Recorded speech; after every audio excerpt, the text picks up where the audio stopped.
Serikali ya Jamhuri ya Muungano wa Tanzania inayoongozwa na Mheshimiwa Daktari Samia Suluhu Hassan, Rais wa Jamhuri ya Muungano wa Tanzania, imekuwa ikichukua hatua mbalimbali zenye lengo la kuboresha maisha na ustawi wa wananchi.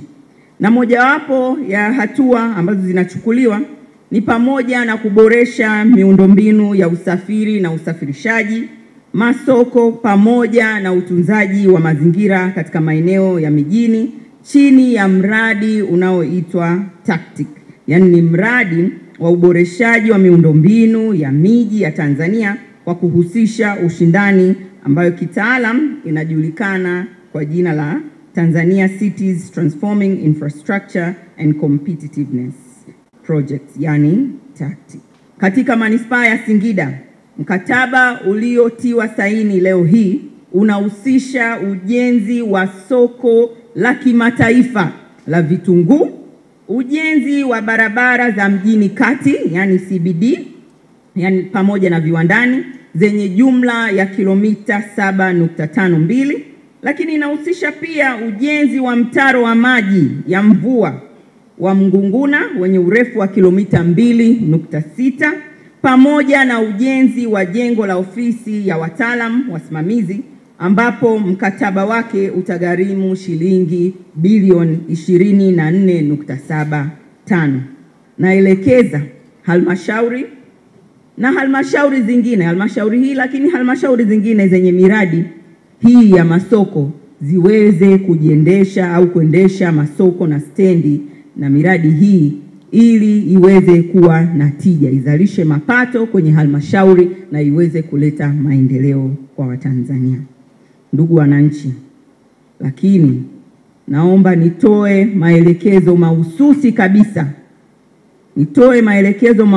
kabisa kwa mkandarasi wetu, ambaye mkandarasi wetu huyu ni mzawa, kandarasi Sihotech Engineering Company, ambao wapo katika joint venture, wameungana pamoja na AMJ Global Multi Contractors. Naomba nitoe maelekezo mahususi kabisa kwa niaba ya Waziri wa Nchi, Ofisi ya Rais TAMISEMI, Mheshimiwa Mohamed Mchengerwa, kwamba mkandarasi uhakikishe kwamba kazi hii inafanyika kwa haraka na inakamilika kwa mujibu wa mkataba na mpango wa kazi ambao tumekubaliana kimsingi katika siku hii ya leo, ili wananchi hawa wa manispaa ya Singida waanze kunufaika na miundombinu hii ambayo serikali ya awamu ya 6 imewekeza katika manispaa hii ya Singida.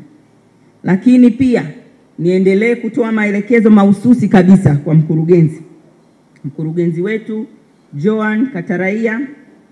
Wewe pamoja na timu yako msimamie kiukamilifu kabisa utekelezaji wa mradi huu kwa kutumia rasilimali watu na vifaa vilivyopo katika halmashauri. Sote tunafahamu katika utekelezaji wa miradi hii halmashauri ndio client, ndio mteja. Kwa hiyo tunatarajia kabisa halmashauri hii iwe ni sehemu ya mwanzo kabisa katika kuhakikisha kwamba mradi huu unatekelezwa kwa kadri tulivyokubaliana katika mkataba. Lakini nafahamu uwezo wako mkurugenzi, kwa hiyo nikupe maelekezo mahususi kabisa usimamie. Nina imani na wewe katika upande huu.